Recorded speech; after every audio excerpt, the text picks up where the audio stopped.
and gentlemen, boys, girls, and HOTS fans of all ages.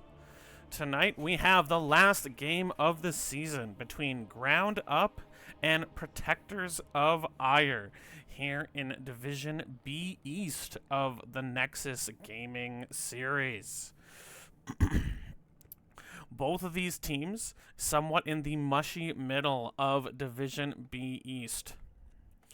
And we are going to see what these teams have to give us. So, as you can see, Ground Up has banned Brax's Holdout and Garden of Terror, and Protectors of Aiur have banned Sky Temple and Volskaya Foundry. I'm just going to do some double checking here.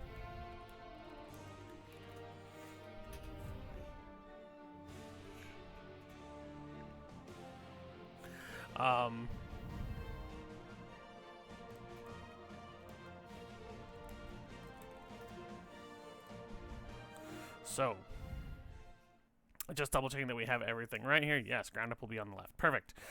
So, those are our bans, Volskaya and Sky Temple for Protectors, and Braxis and Garden for Ground Up. And first pick, the coin flip was won by Protectors of Aiur, and they chose... Sorry, no, by Protectors of Aiur, and they chose first pick. So map pick went over to Ground Up, which means I actually need to change that on the overlay. My bad. So Ground Up picked the map, and we're going to Infernal Shrines. Again, another really, really fun map. A map where you can do macro, where you can do kind of whatever you want. You can do macro, you can do team fights. You really want things that can clear those little minions to collect your the enforcer from the shrine. I'm forgetting what they're called. They're not called protectors. My brain is being an absolute butt right now. But you will be collecting the minions for the Punisher, the Infernal Punisher. And so we have the camps that are available on the map as well. One bruiser on each side in the top lane, one Khazra siege camp in the mid lane for each side, and a neutral Khazra camp in the bottom. Rotations on this map are really, really important, and usually between the middle and bot lane is where we see more fights or teams trying to engage one another as one team is getting caught into when they're taking their camp, getting invaded, getting damaged in that way. So there are a lot of different ways to play this game, play this map. And so we should be going into the draft right away here. Our teams have readied. So we will pop into the draft and see what was so important for Protectors of Aiur to take first pick for. Welcome to Infernal Shrines. So, things that we might see banned on this map. Well, mages that have a lot of clear can be really powerful here. So things like Chromie, Tassadar, Kael'thas, although they're not as highly played in terms of Kael'thas and Tass in the higher divisions, they still have some good wave clear. Lior can be strong on this map. Dahaka is strong because this is a bigger map, so a 3-lane map can be strong. But we actually see a Ragnaros ban come out from the members of Protectors of Aiur as they get rid of the Flame Lord. And Johanna the Crusader, still one of the most reliable tanks in the game, and she doesn't really play nicely for people who want to play Garrosh or Diablo, so removing her does make the tank choices a little scarier. And another tank gets banned out, the tank pool quickly being shrunk as Garrosh, the War Chief, is removed.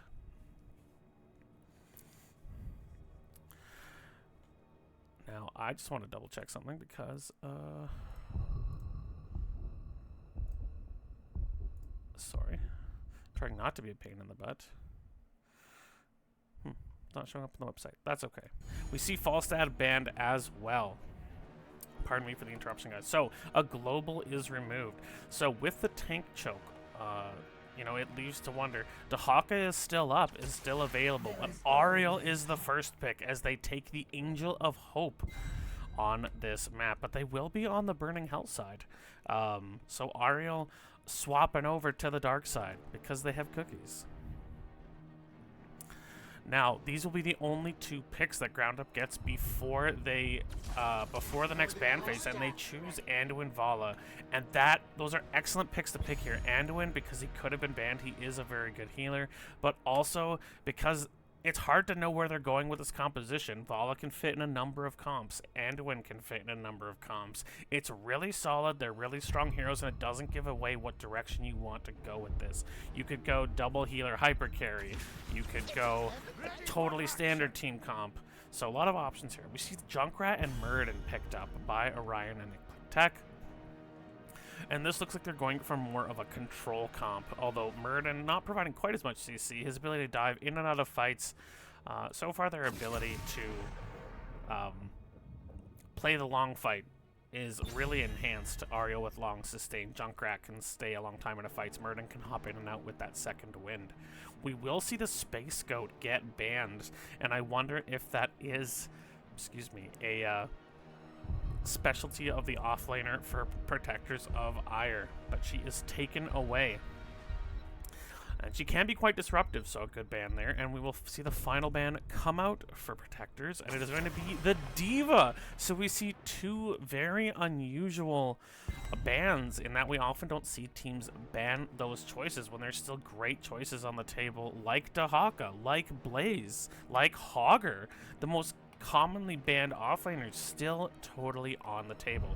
So now this time the advantage after the bans goes to Ground Up. They have 2 picks now, and we will see what they grab as the clock ticks down. They take a Nubrak and a Malthael, so they are looking for slightly faster fights. And Nubrak likes fast fights. He does not love slow fights. He can take a good chunk of damage, and Malthael combined with Vala is able to burn down almost anyone more quickly than they often expect. Plus, he's great at double soaking. So really some great opportunities from this team to kind of control the map as they'd like to. The final picks will come out. We see Tychus and Blaze. So we see 2 prisoners locked in their armor from the StarCraft universe. So overall, a pretty decent comp. Junkrat and Tychus can really complement one another.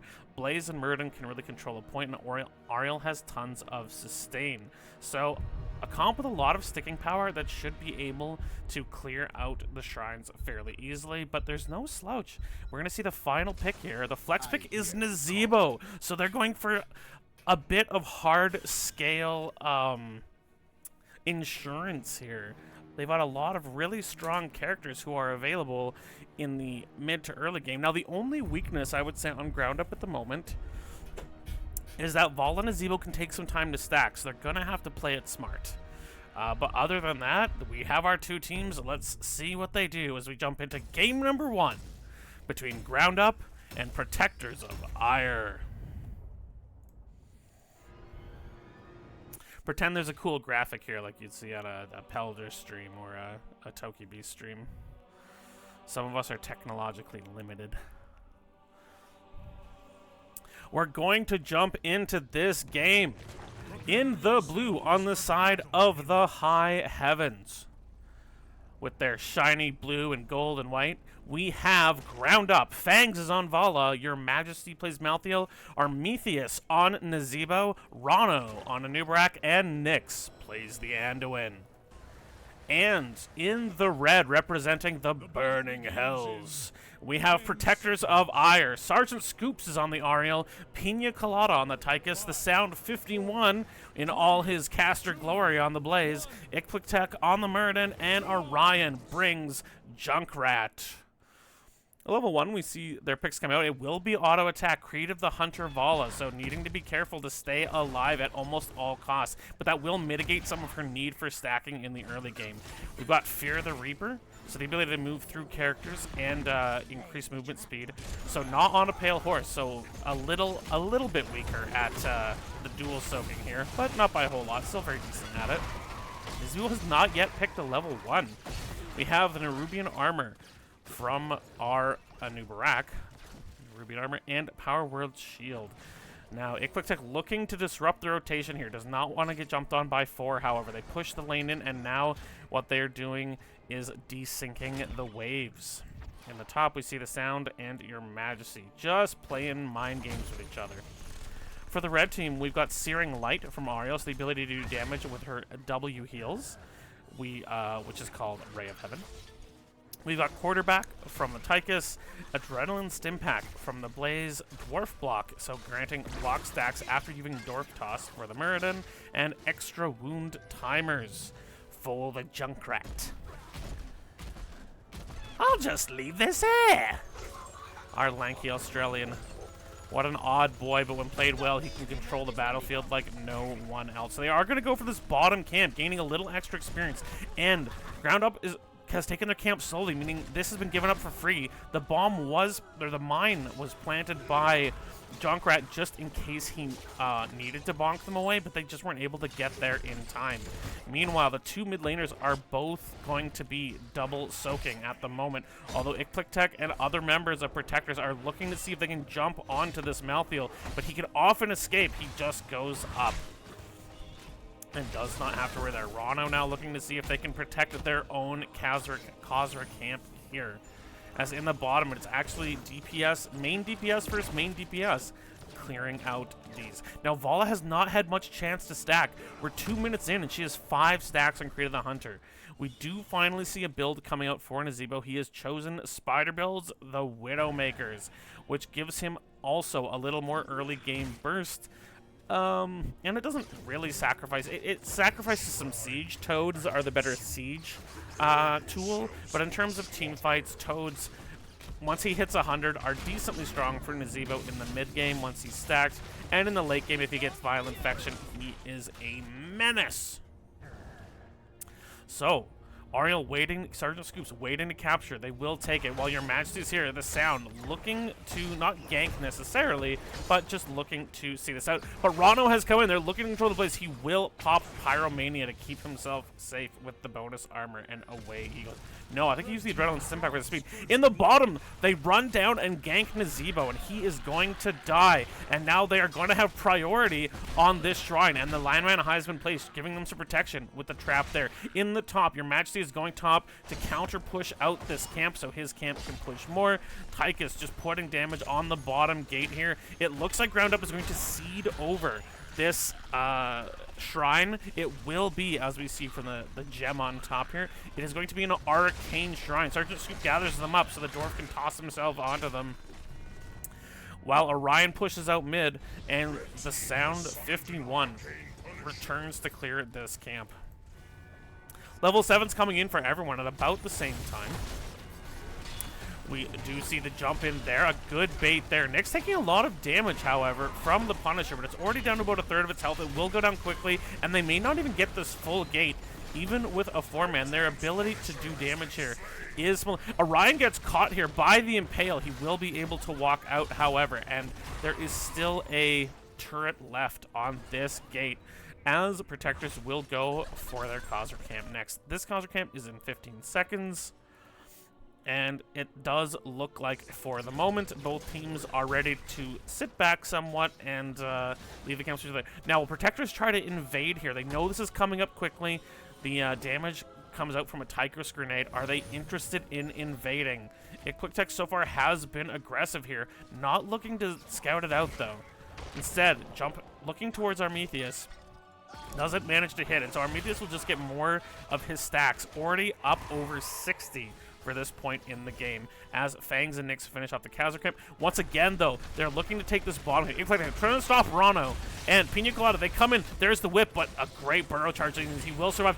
Quick now jumps in, not able to find a stun on anyone, and Orion does not have a good angle to do more damage.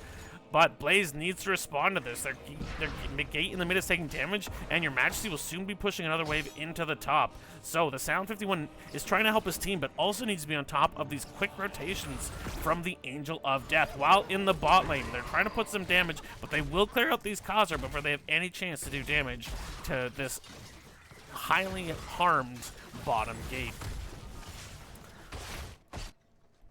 The Sound and Your Majesty both doing pretty well here. Seems like most of the action is happening in the bottom. Some poke coming out from the Junkrat, but Anduin's healing throughput is more than enough. 10s are reached first by the members of Protectors of Aiur. Doesn't look like they're going to be able to leverage that, though, right away. We've got the Odin, Commandeer Odin, the Bunker from Blaze, Avatar from Muradin, and the Rip Tire from our lanky Australian, and the Crystal Aegis. On the other side, we have the Rain of Vengeance from Vala, Last Rites from the Malthael. We've got Gary the Gargantuan from Nazeebo. We've got Cocoon from Anub'arak, and we've got Light Bomb. So we're going to be looking for the Anub'arak Light Bombs coming in here for the massive engage wombo combos. Now, there's nothing on the map to get. This Bruiser Camp comes up in 25. This one comes up in 35. But these teams are going to have to manufacture a reason to fight, whether that be poor positioning. Fangs looking to get more stacks, only at 28 stacks. Nazeebo has more spider stacks than this Vala has been able to get auto stacks. And that is not going to put her in good position later in the game. She needs these auto stacks to get more damage. For every 50 stacks, she gets a hatred damage bonus. She's not even up to her first stack yet. Blaze now rotating mid-bottom as the Shrine activates in the top. It will be a Frozen Punisher, one of the strongest, as it can lock down buildings and lock down your opponents. The trap is here, and they will catch. There's the stun coming out. Now they want to engage. It's a 4v4. Nazeebo is in the bottom, though, and Malthael is up here, putting damage onto the Muradin. Fangs looking to get aggressive on the side. The Chastise does come out from Nyx, but they will simply back away, and for now, the members of Protectors of Aiur have been chased away from the Shrine. But the minions are fairly close. Quick Tech coming back in. Sergeant Scoops is getting autos out here. Pina Colada, they're burning away at Rono. But Fangs, a great stun there. Avatar will come out from the Muradin. Now they're jumping onto the Malthael here. They're trying to split them apart. Nazeebo is alone in the bottom, but Blaze looks like he's trying to come up. A lot of damage is coming onto the Muradin. A great two-person stun. Here comes Light Bomb as well. The Rain of Vengeance. That's a 2 for nothing immediately. Fangs tries to jump on a Pina Colada, but he's still quite healthy. The stun will come out. They're going to try and catch the Tigers as well. Cocoon will come out. Are they able to finish it up? The Impale comes out, but it's poorly timed. They're unable to put enough crowd control onto Pina Colada to kill the Tychus at this point in time. Gary the Gargantuan comes out to help Armetheus clear this as he continues to grab his stacks. But now this Frozen Punisher will go to the side of Ground Up. Now, it looks like they're going to wait just a moment to try to get themselves some benefits other places on the map here. And the benefit of this, they're going to grab their camp here. And the benefit of this is Protectors of Aiur doesn't know if there's anyone south there, but it looks like, yes, they're going to try and come in themselves. They're going to try and stop. They're jumping onto Rono. Anub'arak's taking so much damage, but the Burrow Charge will get him out. A ton of damage. The kills are still only 2-1 at 9 minutes into this game. For now, they're keeping their opponents at bay, but they only need one. They're putting a ton of damage on Your Majesty. In comes the stun from Rono, though, and they do get the final minion. That is the end of Malthael, but the Riptire comes out. It only clears minions, and the Frozen Punisher is punching minions right in their face. As the sound goes back to clear mid and clear bottom, as we now have a double soak off lane Nazeebo, as we've all seen in Storm League. So it's already down to about half health. There is the pull onto Rono as he'd gone deep. The jump is on the Sergeant Scoops, and Ariel does not want to be the target of this, but they're doing a really good job. Now the camp is pushing, and a fair amount of damage is now coming out. It's no longer firing because it has the frozen condition, but that will be the end of the Punisher, and the keep is still at about 5%. There's a stun on Toronto. They want to finish off the Beetle. Out comes the Light Bomb. Out comes the Cocoon. Neither one of them find the value their teams are looking for. Sound comes up. He just misses the jet propulsion. They can't catch on Toronto. The Pyromania is popped, but they're also trying to get some damage onto Your Majesty. Well, Nazeebo is free pushing in the mid, and the Causers are free pushing in the bottom. Please pardon that burp. Both teams at level 14, about to be 15. The kills are 2-2, and this game is so close. The Sound needs to go bottom and clear this out as the Gate is taking a chunk of damage. Nazeebo is solo clearing the Khazra camp on the left, and on the right, Junkrat looking to clear their Khazra camp. 16 should be coming in for both teams at around the same time. And these teams, while they haven't been afraid to get aggressive, they have not gotten a lot of kills. Still only 57 stacks on the Creed of the Hunter for Vala. Now, she also hasn't died, which is good. But we're going to see a big fight here. They're going to get Rano. He gets caught here. Gary the Gargantuan comes out. He starts slamming the Ariel. Out comes the Riptire. The Rain of Vengeance helps. Great pull there from Nyx's Anduin. The Riptire will go off. Doesn't manage to kill anybody. But they do get the Beetle. He did not have Cocoon. It just coming off of cooldown now. A 1-for-0, and now they have the slight lead in experience as they're going to pop the Commandeer Odin to try and put damage onto this bottom fort. Manticore is now out for Vala, though. Her autos are going to do so much more damage to Eclectic. Armenius, the Light Bomb goes on him, but it is only a preventative one. It's there to make space. Your Majesty, drop in the shade. They still don't have their tank, though. He's just come back to life. He's coming back onto the map now. Odin being used. They're trying to put enough damage onto this fort, but they haven't focused it, and it is not going down. Meanwhile, their top fort has gone down. They want to finish this. Eclectic will jump in. The Rain of Vengeance means that Eclectic is locked down, but on the bottom, they get the Malthea. They're jumping onto Anduin now. Ariel has been caught, but Blaze will die to the Vala. Sergeant Scoops is out, but it's not enough. Sergeant Scoops now too far up, and this fight has completely turned around. Vala is burning away the members here. Eclectic does get caught by the Impale. Out comes the zombie wall. A great stun there. Will Murden survive? Yes! Eclectic manages to stay alive by the skin of his teeth as this Manticore Vala is tearing through the front line, the back line. She does not care. A huge wave is forming top, and that is going to have to be Blaze's first concern when he comes back, as it is also backed by this catapult. And is now just crashing into this top gate.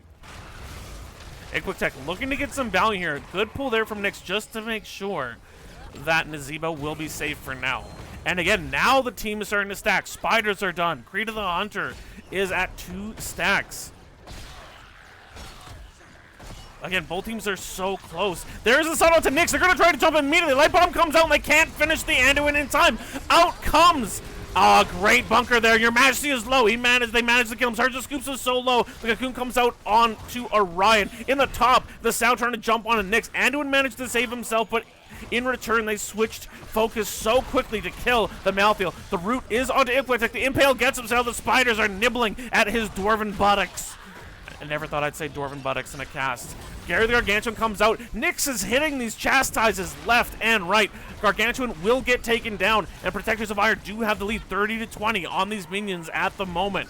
Malthea is still dead. Armenius just throwing spiders over, trying to get whatever they can, but this will be a Mortar Punisher, and it will go over to the members of Protectors of Aiur with a final whip from Ariel. There's still a big wave pushing top, and if it gets ignored, no, the Sound is already on his way to stop it. And in the bottom, the catapults are helping the bottom wave get Prio. The leap over the wall will catch Rano. He's getting punched, he's taking a lot of damage, and the mortar finishes him off. He gets pulled by Nyx, but it's not enough as the Beetle gets blown away by the bombs. Now, Fangs and Armenius have a lot of damage. Armenius takes a good chunk there, but they have good clear. It looks like it's going to go down, but they will lose the fort. Eclectic looking aggressively. Managed to hit the Stormbolt on Nyx, but they have nothing else. Armenius taking a ton of damage. They want the Riptire. It jumps the wall. It hits your Majesty. Cannot hit Armenius. Fangs rotating away. Gets jumped on. Out comes another Rain of Vengeance. A big Stormbolt. Are they going to be able to kill Fangs? There isn't another pull from Nyx at the moment. Fangs will just barely get away as the bunker is dropped. And Gary the Gargantuan says, "Don't hit my power." They don't get another kill, but it will give them the space to steal their opponent's camp. And now with a half-level lead, they're on track to hit 20 much earlier than their opponents.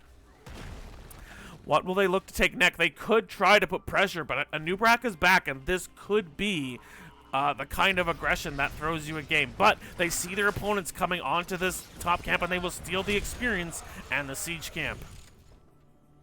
Looking bottom, usually you want to take this one first and then your own, because your own is the safest one. Still a huge wave though forming top. There's 2 full waves of minion and a catapult. Blaze is going to be forced to rotate to deal with this. And while they're taking these camps, they're not getting a bunch of siege damage, but they're denying their opponent's experience, taking it for themselves, and they might hit 20, almost a full level ahead of their opponents.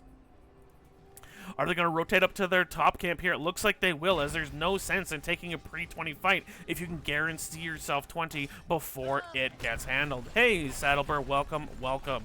This is game 1 between these two teams. So they take it. They hit 20. What do we have? We've got Shield of Hope from the Ariel. Big Red Button from Tyrael. Fortified Bunker from Blaze. Rewind from Murden, as per usual. And Cannonball from our lanky Australian demolitions expert. The Odin Big Red Button will be popped. They want the enemy team to try and fight them. They're using their 20 advantage to shove down this top fort while a caster camp pushes in the mid with the help of a catapult.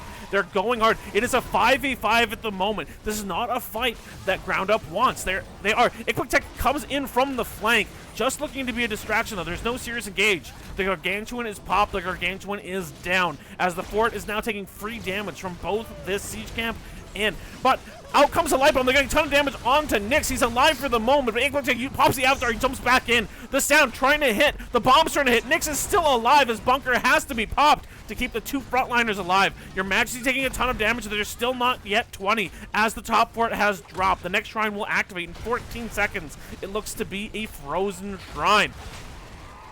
They will get the gate for the top, and it is now incumbent on the blue team to finish off this wave, hit 20 themselves, and prepare for this fight as Your Majesty comes into the mid and finishes off this Khazra siege camp. The shrine is now active, though, and the priority for, in terms of who gets here first, who can set up, is going to be heavily on the side of Protectors of Aiur. And there's a huge wave forming up bot. If that gets ignored, it could take the keep if this is a long fight. They jump onto Your Majesty. They immediately want to kill this Malthael, but he jumps in. For the moment, he is still alive. He's still up. He's still up. He's sucking the health out, and Tychus does get cocooned. They're going to look. There's the bomb, trying to keep Tychus safe, but he's rooted. He's caught. There's the stun from Sound. Out comes the light bomb as well. Tychus will go down first. Fangs is incredibly low. Sergeant Scoop's trying to keep her team alive, but instead she'll go down from the Fangs damage. And in the bottom, Malthael manages to chase down the Australian. And it'll be a 3-0 for the members of Ground Up as they take an incredibly good fight after being so patient and not taking a bad fight in the top lane. So we've got Farflight Quiver from Vala. No one can stop death from Malthael. Vile Infection already reached with 223. The Traitor King. So we've actually got armor, health, and spell armor. Not rewind from this Anub. And Varian's Legacy. So the auto attack burns. Now there is a completely healthy fort in the bottom here, but their teammates will not be back for the earliest 15 seconds. There is the leap. Out comes the burrow charge, but they're not unable to lock down the Sound as he does use his Pyromania to make sure he stays alive. But the Vile Infection and the auto stacks from this Vala, she's 3 stacks away from a 3rd stack, and she's still, oh, she has died, no, 0 times for Fangs. So still at 25% bonus attack speed. And it is doing damage. There is the jump. It goes on to Iquick Tech. The gate is going down quickly. In the bottom, the wave has cleared this gate. And in the top, a huge wave is now forming for the blue team. There is some lockdown. Still a 1/3 of health left on this Punisher. It doesn't really want to go. But there's the big stun. Are they going to try and go in? No, they were not in position to be able to follow up. Now, this is frozen. They have the advantage, but it is unfrozen now, and they are killing off this Punisher. Keep is at about a 1/3 of its life, a 1/4 of its life. Big roots force the team away. There is the jump, but it's not enough. They have the keep. Are they going to try and finish it here? No, it will be a back out from the members of Ground Up. Iquick Tech. The Avatar and the heal come out, and they waste the last rites. Rono is taking a ton of damage, but the zombie wall will keep him safe for the time being. The Sound looking like he wants to chase, but so far there is not really a way for them to be able to get the... There is a stun. It will go down onto Fangs. A great pull there by Nyx. Out will come the Riptire, but there is the Cocoon onto... They're looking to grab Rono. Rono, he's doesn't have anything, but he did have the Light Bomb from Nyx, which kept him alive for now. A ton of damage goes on to Iquick Tech, but Your Majesty's getting incredibly low. The Shield of Hope comes out from Ariel to keep them all still alive. This is a huge 5v5 team fight, and no one has died. And both teams run out of steam, run out of juice, catch their breath, and say, let's wait until there's something else to fight about. My goodness gracious. Just fantastic plays from both teams. You're late, but Div A. I believe this is Div B East, Madame Hoku. Unless I read something wrong. So, both teams will go for their bruiser camp. There is a slight building lead with this keep gone, meaning pressure will constantly come in the bottom lane for the members of Ground Up. But there is a big wave here currently and a catapult on each side. It looks like Protectors want to clear off this camp to give their camp wave priority, but the members of Ground Up are gathered up. Pina Colada forced to dash away. Now, we're going to see the mid get cleared by the sound. Protectors of Aiur also grouping up. Neither team wanting to let anybody get caught out, so they are going to stick to each other like the 5 chunkiest, stickiest chunks of glue you've ever seen. Out comes the jar of spiders. It just barely misses Muradin. But this camp is pushing directly towards the top fort. Someone's going to have to be sent to respond to this unless they plan to fight right now. The sound does back. He's going to clear this camp pushing towards the top. Quick looking towards this camp on the bottom. So far, just got vision of it. They're going to try and rotate safely to take this camp, but they don't have their offlaner. They can't commit to this. Now, Nazeebo is pushing out in the mid, but the other members here are going to jump in. Now at 176 dex, that is a ton of damage from this Vala. She started so slowly on stacks this game, but she is well stacked now, and this Siege Camp is going to be pushing right onto the core.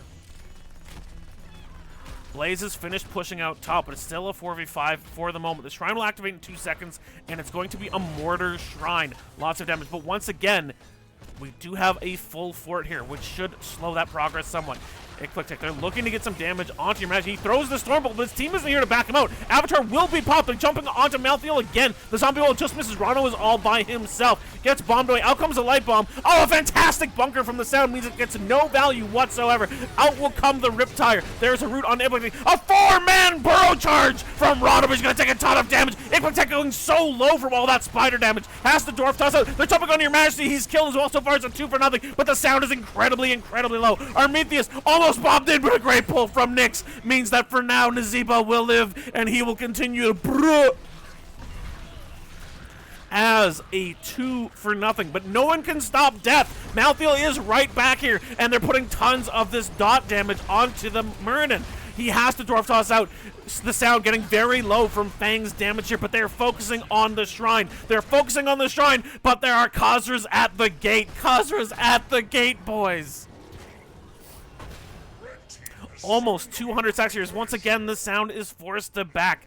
Over and over, the members of Ground Up have forced. Their macro control has been so good, they forced the sound 51 to back again and again and again to deal with camps pushing.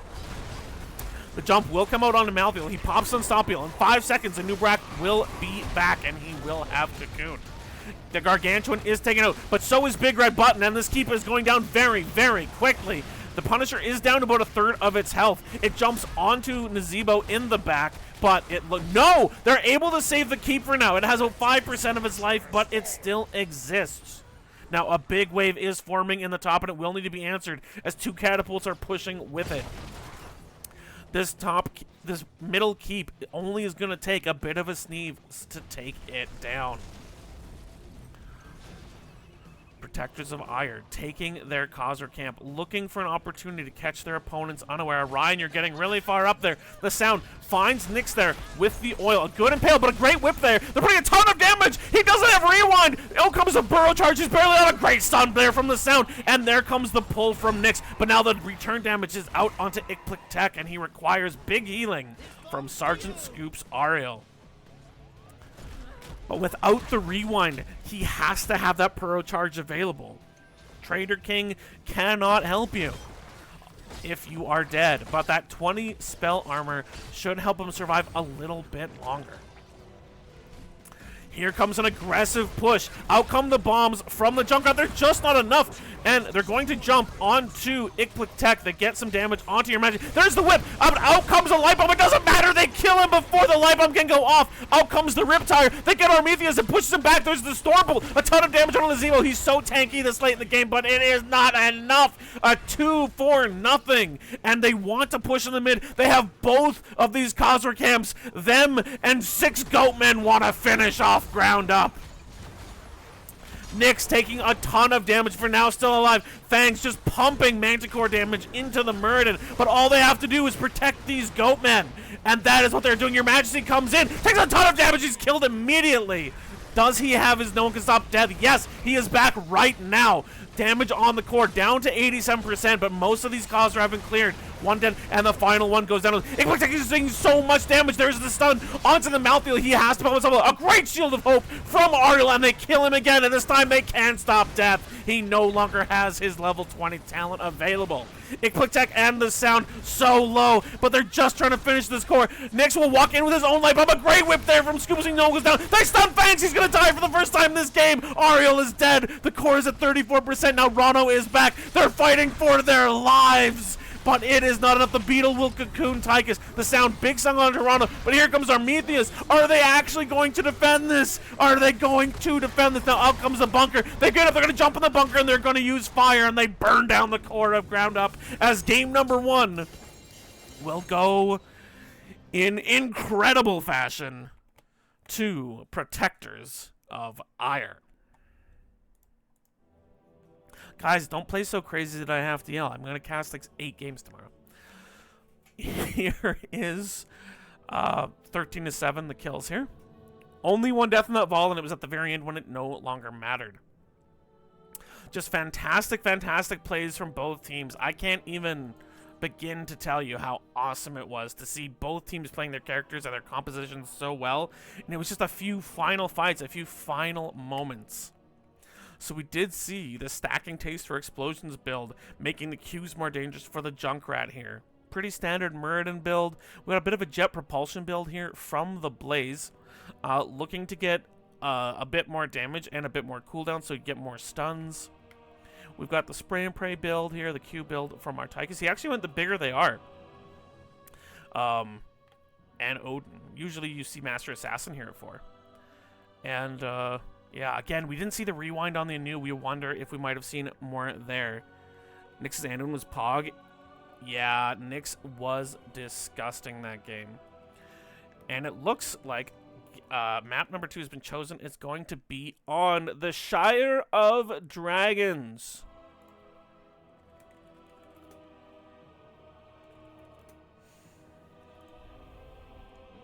So this map was picked by, once again, so first pick this time was chosen by our losing team. So map pick was by Protectors of Aiur.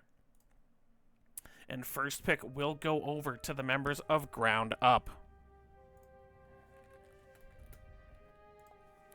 And what a fantastic, fantastic game number 1.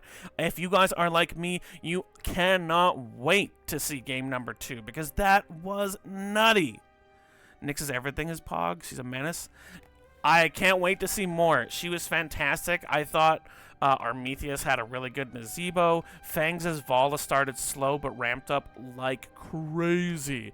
And even your Majesty and Rano played really well too. But on the other side, I mean, Tech played the line, the very line of what a Muradin can do and not die.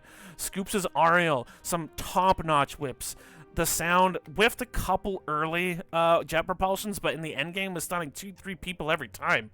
It was just a splendid, splendid game number 1, and it's the kind you want to see. So absolutely fantastic game number 1, and we cannot wait for what they bring. You kind of got to cheer for Ground Up in game number 2 because we want to see this go 3. We want to see the Pog Real BO3, the final game where they have everything to play for. I'm on the wrong screen because I am tired after a long day of work. So, we're just going to pretend that I know what I'm doing and I'm not tired and that I have definitely live streamed a game and not replay casted a game in a while. But that is the lobby. That's what custom lobbies look like, guys. I hope you're aware. So I think the team's just taking a quick short break in the middle here. I'm gonna have a quick sip of iced tea because they really had me shouting. They had some big time plays. Is this Div B East or is this HGC?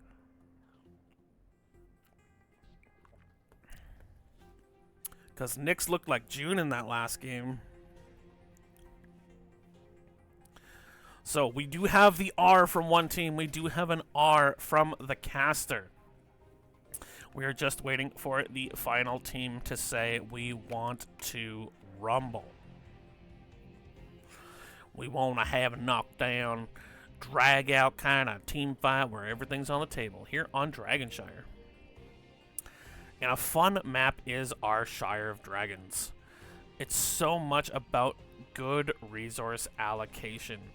Can you get both shrines and use less heroes than it takes your opponents to get those shrines?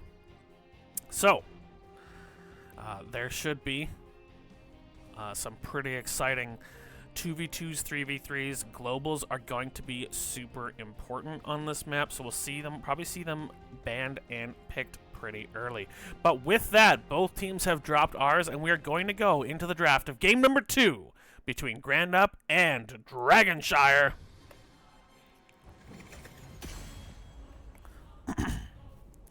So, this time first pick is on the side of Ground Up. And they will get to choose what gets banned. This time they ban Johanna first again, just like last time. Will we see the same ban here? I doubt it. Ragnaros is not usually as valuable on this map as he is on some of the bigger ones. So I'm going to suspect that the first ban we see from the members of Protectors of Aiur will be something else. But no, I'm dead wrong. Ragnaros is once again taken away from your majesty. So we'll see what ban number 2 comes out from, if it will be the same kind of ban state, or if it will be the same. Yes, once again, the Falstad is banned away. So we're looking at the last ban here. These bans are going by lightning fast from these two teams. And we will see if the final ban is Garrosh, like it was in this ban slot last game. Not like the 2 tanks they picked were any slouch by any means, though. Hoo-wee. So, the last ban will finally take a while, and they will ban out Garrosh. So the War Chief will not be coming to battle on the Dragonshire. And first pick, this is what they chose after they lost map 1. So what character or 3 characters will be the priority here from Ground Up as they look to even up this series?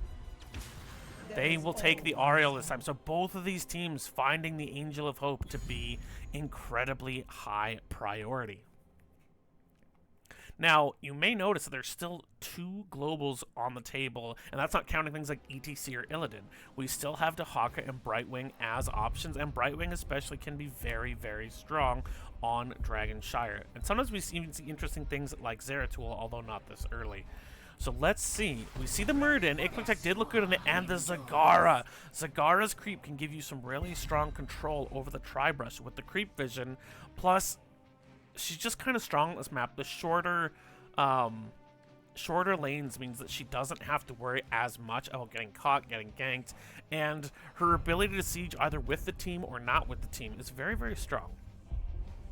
As for what we're going to see here from our opponents, usually you see an offlaner who likes to trade, and Imperius is still one of the best traders, at least at the moment. Fangs will pick the Phoenix here, so we will see the double Angel Protoss comp. And this is very interesting. Phoenix is a strong auto attacker, but Valo is still available, so I wonder what it was that made Fangs feel like this was what they wanted. Now, it is the last ban opportunity for our Protectors of Aiur red team, and they are going to take a Nubarak is banned. So, no more of the Beetle. They feel like Rana was more than a handful with that in the last game. And with the very final ban of this game, we will see Junkrat leave. So a respect ban are the final bans on each side. So, with all the bans complete, there is now an option for Protectors of Aiur. They still need their healer, their offlaner, and another DPS pick, unless they want to go some sort of weird flex. So let's see what they prioritize. Again, we still don't see a Dahaka ban or a Brightwing ban. There's the Dahaka pick and the Mephisto pick. So, Mephisto and Zagara give you a lot of late game damage. Just oodles and oodles of it, but you have to be able to get to the late game. So that seems like it will be a priority for Protectors of Aiur. But with two teams so evenly matched, that's not necessarily impossible to imagine. So we've got the main tank and a flex pick here for Armethius and Rana. What are we going to see? The Diva! The Diva comes out, and we've got Arthas. So we have... If we consider Arthas a bruiser, which I kind of do, we have the triple bruiser here. And the hyper carry Phoenix, which... Okay, alright. I'm here for it. I mean, Arya will let Phoenix fight forever, and her ability to AoE heal is going to be strong with all these characters. So, really interesting. The final pick will be Deckard Cain, as the old man and the angel find themselves on opposite sides of this struggle. So, triple bruiser Phoenix comp from ground up, and a fairly standard comp with some globals and great late game damage from Protectors of Aiur. Let's see who can take game number 2 here between ground up and Protectors of Aiur as we launch into Dragonshire. I'm gonna have another sip of iced tea, guys. I don't have a webcam, so you guys need to know when I'm having a sip of drink. Just courtesy, you know? Just courtesy.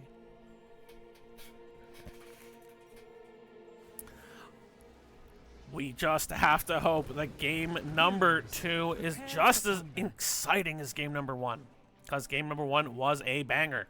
So let's get going. In the blue, we have ground up. We've got Nyx on the Ariel here. We've got Fangs on the Phoenix. Armethius is on this Diva. We've got Rano on the Arthas, and Your Majesty is bringing Imperius. Battle commencing in. And on the far side, we've got Ikpliktek on Muradin. We've got the Sound on Dahaka. Orion has brought Zagara. We've got Sergeant Scoops on the Deckard Cain, and Pina Colada is playing Muradin. They are Protectors of Aiur. So, they are all joined here. Oh, the stun misses there, though. And Ikpliktek looking to punish the Angel. Good route there, as they're just going for the early trade here. We've got Arsenal Synergy for Phoenix. After hitting enemies with basic attacks from the Repeater Cannon, the Phase Bomb does more damage and splashes larger. Sound getting fairly low here. The root will come out on 2, but there is the burrow from Dahaka, and he's gonna tongue in the Diva. They're gonna try and kill a South Korean girl with a mech.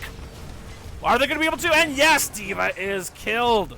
Turns out being good at computer games does not make you a good killer. We've got the Consuming Flame from our Imperius, making his W better at clearing waves. Full Metal from the Diva, giving her increased health and her fusion cannons, or her autos heal. We've got Frost Presence, the Root Quest from Arthas, and once again, Searing Light from Ariel. On the right, we have Dwarf Block once again from Ikpliktek's Muradin. We've got the Field Study from Deckard Cain, Tissue Regeneration. So we've got Heal Dahaka instead of Racecar Dahaka, Unyielding Power, so the Skull Missile build here for Mephisto, and the Corpse Feeders, as per usual, on our Zerg Queen. The shrines are active. They're going to throw the hammer there, and they're going to slow Rano, as I do finally take that.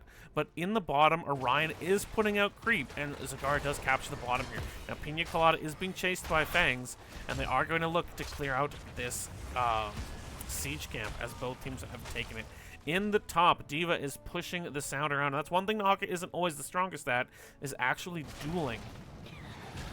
And that's an interesting thing. They can rotate which one they want. Iquitec is going to come in here hard with the Stormbolt, and out is going to come the Scroll of Sealing. Iquitec is forced to leap out. A great whip there, though, from Nyx. Iquitec is incredibly low, and Dwarf Toss is already down. He will go down. Killed by the Ariel with the last hit there. So they'll start clearing out creep and take the bottom shrine. As Dahaka is desperately trying to fight with this D.Va, but even on someone as good as the Sound, it is difficult to take out D.Va. So there's the big shot there. In the bottom, Protectors are just going to have to give this up for the moment. Now the Sound does capture the top, but your Master uses the Celestial Charge to get over that wall and will capture it. So there are two mid protecting the shrine from being able to be captured by Ground Up, who have taken a bit of an early lead in experience. They haven't sent anyone to take this. Iquitec is going to jump. They're going to jump onto your Majesty here. The Sound anyway, but your Majesty is using the minions to prevent himself from being tongued by this Dahaka. There is more coming. The Sergeant Scoop is actually being chased. Oh, they get the Dragon Knight. The gank came up, but while that was going on, Fangs jumped in the Dragon Knight vehicle, and he's going to start slapping down the mid gate.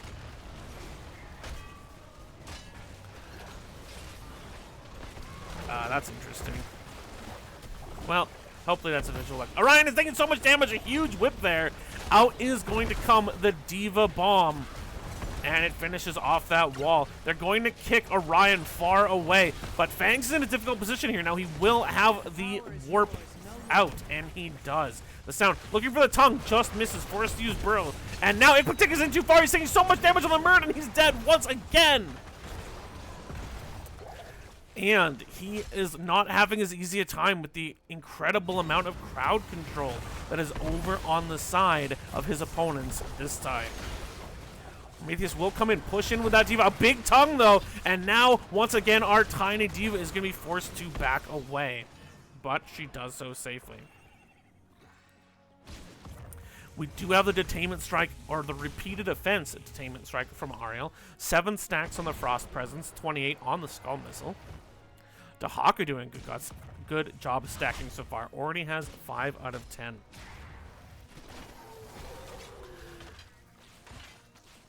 Sorry, I'm just resetting my Twitch app on my phone because it froze really hard. Ah! No, I don't want you guys to hear me. I don't want to hear me twice. That's enough. All right. So the camp is taken by Protectors of Aiur. There we have them in the top. They're also going to take their siege camp. The same will be done by Ground Up. And so, both teams taking a break here. Both teams look likely to get to 10 at about the same point, as their experience is very, very similar. Shrines coming up in about 30 seconds.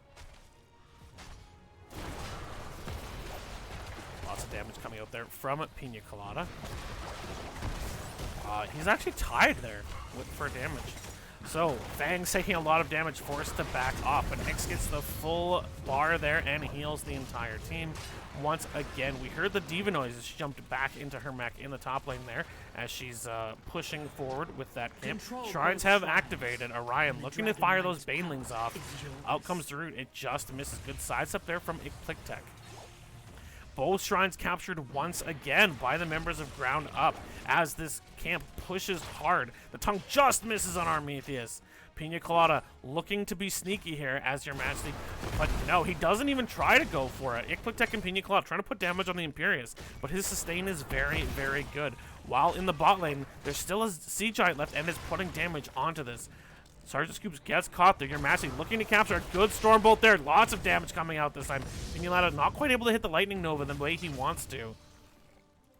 Dahaka looking to recapture the top to make it so that this isn't an issue as the Dwarf Toss fires Iquitec up. But here come the CCN. Now here comes Endurance of Hate. They catch the Arthas, but the Holy Kidnapping catches Iquitec in the bottom. Ariel kills Zagara, but here in the mid it's a 3 versus 2 and Rano is in a rough spot, taking lots and lots of damage. There's no healer as the Skull Missile finishes off the Lich King.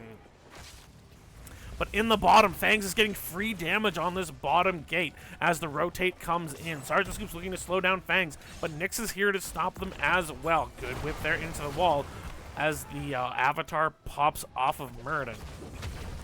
The Sound and Your Majesty dueling in the top lane, likely to go to the Imperious' advantage, but in the bottom, Protectors of Aiur capture the Shrine of the Sun. In the top, Dahaka, he does fire off the isolation. Still a difficult fight to win as he uses his trait as well to slurp up all the extra healing as he protects the Shrine of the Moon. And there is the capture of the Dragon Knight. This time, Muradin has gotten it.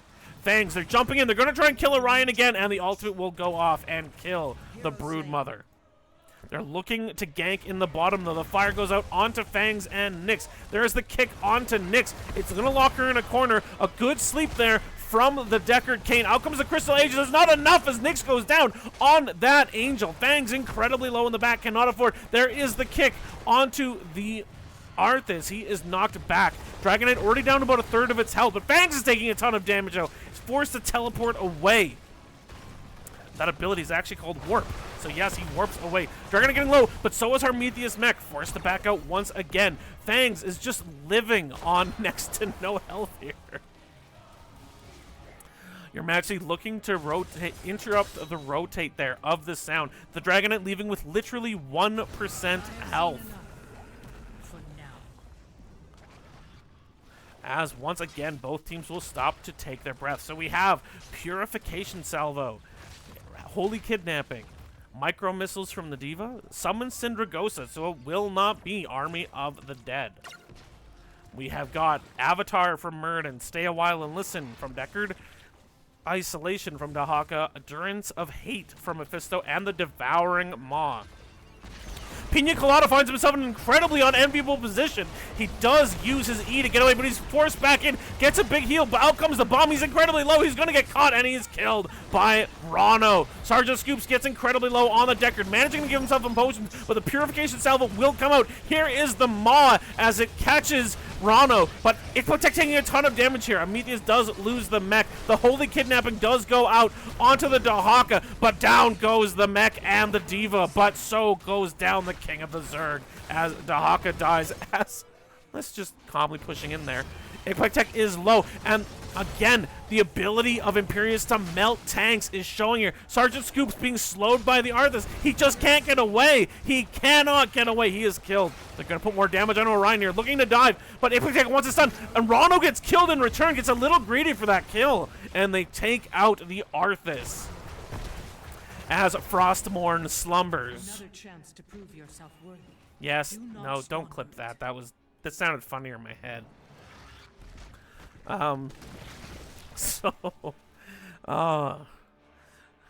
We have people trying to control vision in the brush here. Ipotec just misses. He was actually looking for the sidestep there, I think, as the Stormbolt comes out. The offlaners looking top to once again just say hi, you know, shake hands, kill minions. As Fangs goes for the siege camp, as the siege camp has already been captured. Actually, it's going to come back up in 1 minute.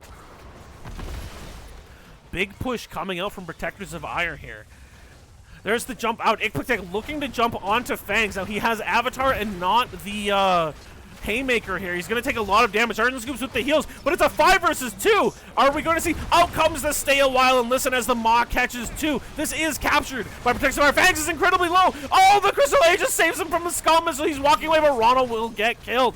We're seeing lots of damage from Your Majesty, but the Sound is coming as well. The tongue is on Ariel, and Nyx is going to go down, and it is a 2 for nothing for Protectors of Aiur, who have gone from being very even here to absolutely getting dominated. Sorry, it's ground up getting dominated, not Protectors. So they have gone nutty. They're going to continue to push hard in the bottom while Dahaka comes to recapture the top lane and push Diva back.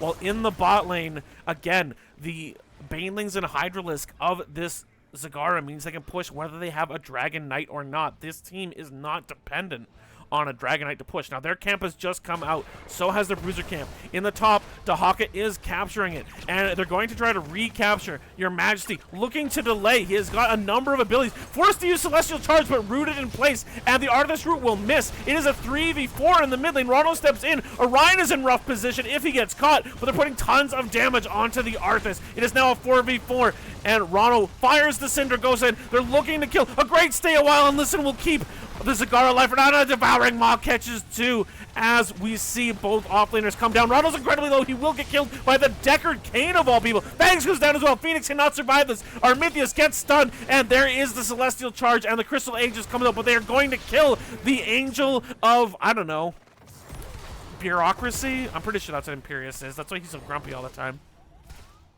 And they will once again capture, this time Dahaka, into the Dragon Knight as they look to push down the mid lane. And we do see Iquitech pushing towards the bottom, supporting this catapult as they look to put more damage onto the gate they've already started weakening. The Dragon Knight will come down as well. They want to go for the keep. Who wants the middle fort when you can get the bottom keep, am I right? That's like the Drake meme, like mid fort is not interested. Bottom keep, he's all in. Yeah, you know. They will blow up Nyx, and this is starting to look like a rout.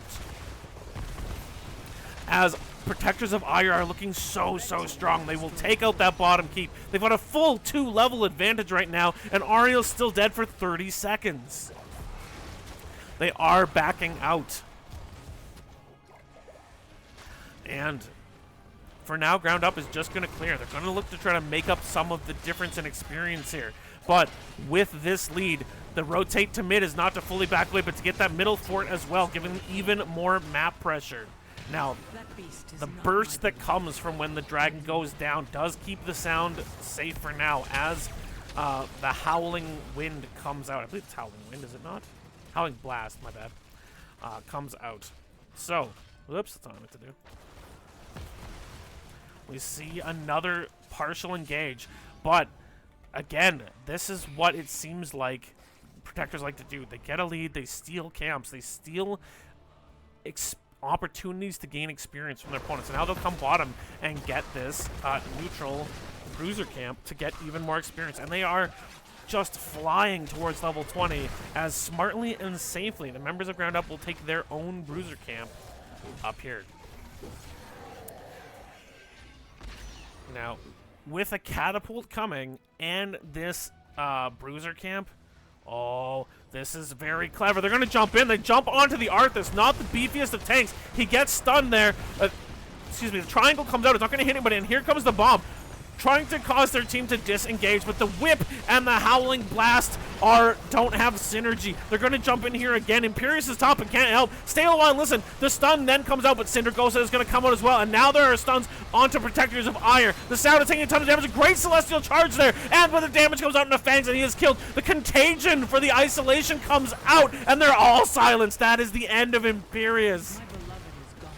And they're going right for the core. They've hit 20. They've got the rewind, the perfect gems, Contagion, Mimic, and Pack Instinct as they're going hard. They want to finish this in two. Rondo's getting chased down by his opposing tank. Armithius pushing onto the Sound, but Orion and Pina Colada have free reign to attack the core. It's at 10%, and it is over. Game number 2 in this series will go to Protectors of Aiur. Whoo-wee. That was quite the match.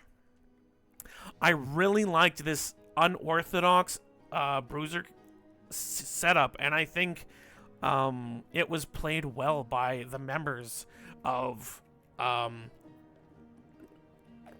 Sore Throat and Eater. It was really played well by the members of Ground Up. However, it really seems, at least to this outsider's eyes, like the members Protectors of Aiur had a plan for this comp, and they executed it to a T. They knew what they were going to pick, they knew how they were going to play it, and they just took little advantage after little advantage and absolutely crushed the mid to late game.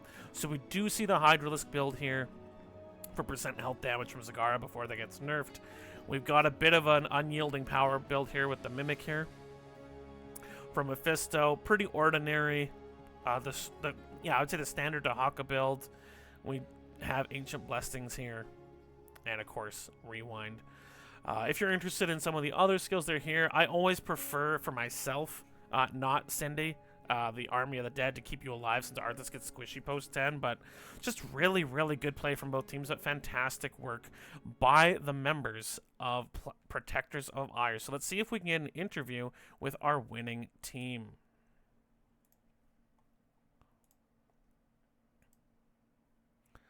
We will just see if we can grab them here in a moment.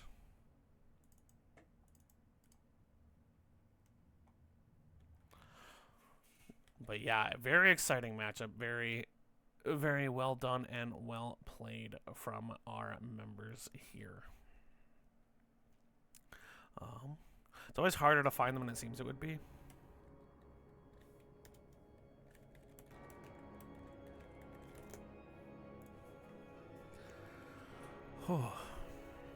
So with that 2-0, that's 4 more points for the members of Protectors of Aiur, who will climb up the standings. And now we do have the captain and tank, Ikplik here in our chat. GG's, buddy. Yeah, GG's. Thanks for casting. Oh, always a pleasure. Game 1 was so close, and the fight after fight after fight. What do you think it was that kind of turned those last couple fights into Protector of Aiur's favor? I think it was a lot of patience because we got like the Anduin pulls out of them, and then got our stuff back and got in there to fight. So a lot of it was timing and surviving their engage, giving it time, getting back in there. I don't know.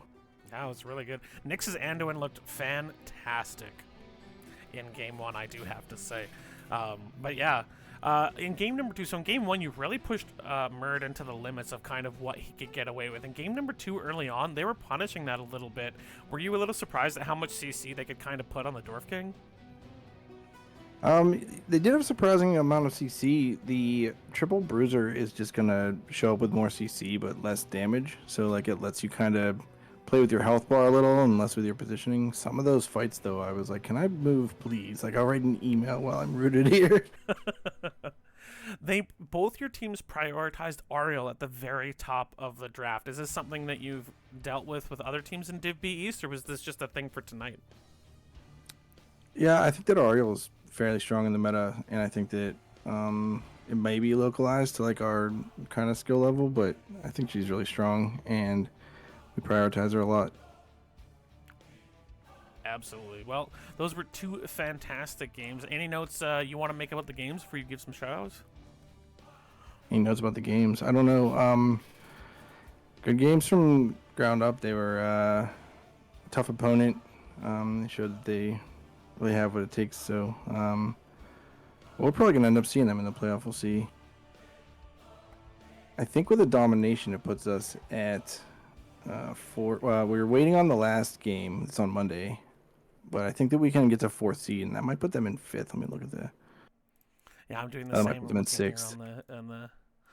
That might put them in 6th, and then, but they might be our first round of the playoffs. So yeah, it looks like you'll pass them if these aren't updated yet, and they shouldn't be because the games haven't been reported. You will actually pass them to 25 points, going into 4th place, and pushing them down to 5th. Yeah, and they have brain cell mates. So I guess we were destined to be first round playoff anyway. So this game mattered less, but it's a discovery round for us. Yeah. Well, is there any shout-outs you'd like to give? I mean, I think players on both teams looked exceptional at different times. I mean, the Sound had some amazing jet propulsions in game 1. Pina Colada was super steady both games. The Ryan Cigar looked ridiculous. Those are my shout-outs, at least for your team. How about you? Yeah, I'll give a shout-outs to our subs. They're always there for us. E-Days played like maybe half of our games, but Arch and Redbeard are around covering for us. I want to shout out to our sister team, Protectors of Shikaris. They're doing really well this season too, so shout out to them. Well, thanks for joining us. Congratulations again on the domination, and good luck going into playoffs, man. Absolutely. Thanks for the cast. And that is this series in Season 19 of Nexus Gaming Series of Ground Up versus Protectors of Aiur. With that 2-0 win, Protectors of Aiur pop themselves into 4th place. But that is it for us tonight. Now, if you want to see some games tomorrow, I have picked up, I think, 7 or 8 games off of the replay cast list, and we are going to go hard. Starting at 9 o'clock Mountain my time, which is 11 o'clock Eastern, we're going to go game after game after game. So, have a great night. Enjoy yourself some Heroes of the Storm, and we will catch you guys later.